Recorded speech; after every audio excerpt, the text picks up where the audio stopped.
అజయ్ ఇల్లు రాత్రి సమయం లైట్లు తక్కువగా ఉంటాయి. ఇంటి వాతావరణం చాలా నిశ్శబ్దంగా కాస్త భయానకంగా ఉంటుంది.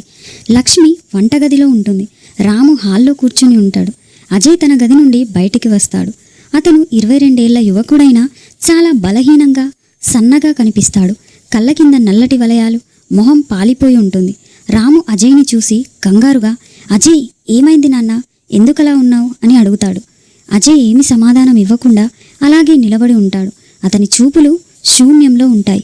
లక్ష్మి వంటగది నుండి బయటకు వచ్చి, ఏమైంది రాము, ఎందుకు అరుస్తున్నావు అని అడుగుతుంది. రాము అజయ్ వైపు చూపిస్తూ, చూడు అజయ్ ఎలా అయిపోయాడో అంటాడు. లక్ష్మి అజయ్ దగ్గరకు వెళ్ళి అతని చేతిని పట్టుకుని, అజయ్ నీకు జ్వరమా, ఏమైనా నొప్పి ఉందా అని అడుగుతుంది. అజయ్ మెల్లగా లేదు అని చెప్పి తన గదిలోకి వెళ్ళిపోతాడు. లక్ష్మి రాము ఒకరి ముఖం ఒకరు చూసుకుంటారు.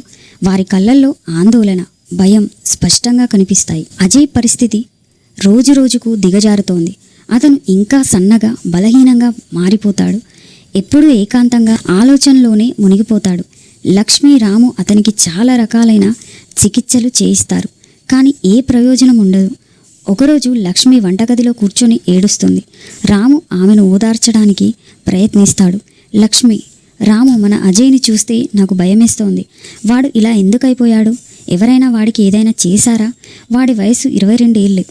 ఈ వయసులో ఇలా ఉండటమేంటి? రాము, నాకు తెలియదు లక్ష్మి, నేను కూడా అదే ఆలోచిస్తున్నాను. మన దగ్గరలో ఉన్న స్వామీజీ దగ్గరికి వెళ్దాం, ఆయన ఏదో ఒక పరిష్కారం చెప్తారు అంటాడు. లక్ష్మీ రాము స్వామీజీ ఆశ్రమానికి వెళ్తారు. ఆశ్రమం చాలా ప్రశాంతంగా ఉంటుంది. స్వామీజీ ఒక చెట్టు కింద కూర్చొని ధ్యానం చేసుకుంటూ ఉంటాడు. రాము లక్ష్మి స్వామీజీకి నమస్కరించి వారి పరిస్థితిని వివరిస్తారు. రాము, స్వామీజీ, మా అబ్బాయి అజయ్ చాలా బలహీనంగా మారిపోయాడు. వాడికి 22 ఏళ్ళు. వాడు ఎప్పుడూ ఏకాంతంగా ఉంటాడు. ఏ చికిత్స చేసినా ప్రయోజనం లేదు. స్వామీజీ రాము లక్ష్మి మాటలు శ్రద్ధగా వింటారు. అతని ముఖంలో ఏదో ఒక తీవ్రమైన ఆలోచన కనిపిస్తుంది.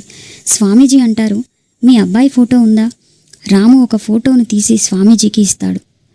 స్వామీజీ ఫోటోను చూసి తన కళ్ళు మూసుకుంటారు. కొద్దిసేపు తర్వాత కళ్ళు తెరిచి, రాము లక్ష్మి, మీ అబ్బాయి మీద క్షుద్ర పూజలు జరిగాయి అంటారు. రాము లక్ష్మి షాక్ అవుతారు. వారు స్వామీజీ మాటలను నమ్మలేకపోతారు.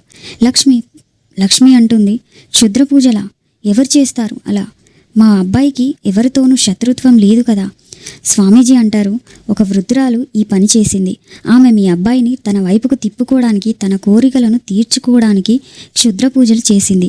ఆమె చేసిన పనుల వల్ల మీ అబ్బాయికి చాలా హాని కలుగుతుంది. రాము అంటాడు, ఏంటి స్వామీజీ, ఆ ముసలి విధవ మా అబ్బాయితో ఇలాంటి పనులు చేయించాలనుకుందా?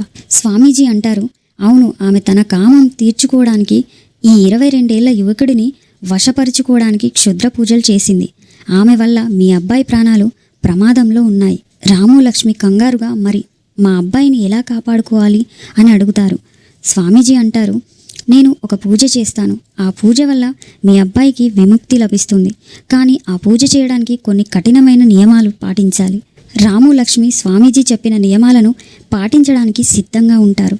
స్వామీజీ ఒక శిష్యుడిని పిలిచి, నువ్వు వీళ్ళని గుడిలో కూర్చుండబెట్టు, నేను పూజకు ఏర్పాట్లు చేస్తాను అని చెప్తాడు. స్వామీజీ పూజ పూర్తి చేస్తారు. అజయ్ పరిస్థితి మెరుగుపడుతుంది. అతను మునుపటిలాగా ఆరోగ్యంగా ఉల్లాసంగా ఉంటారు. లక్ష్మీరాము స్వామీజీకి ధన్యవాదాలు తెలుపుకుంటారు.